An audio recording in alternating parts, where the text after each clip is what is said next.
The overall goal of this quantification of Filamentous actin puncta in cultured neurons is to introduce a useful method for studying the integrity and connectivity of synaptic structures.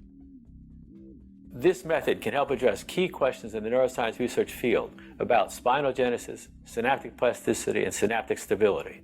The main advantage of this technique is that it provides a detailed protocol for primary neuronal culture following F-actin puncta identification and quantification. When the target of a treatment is unknown, it's necessary to estimate the general integrity of a variety of dendritic structures.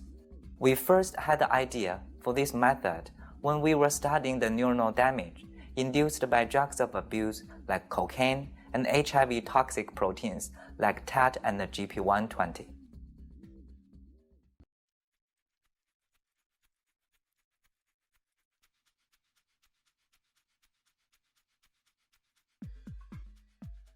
Two days before setting up the culture, coat 12 35mm glass-bottom dishes with 2 milliliters of poly-L-lysine working solution and store the dishes in the hood overnight to maintain their sterility. The next day, discard the coating agent and rinse the dishes with double distilled water. Allow the dishes to dry for 1 hour under the hood.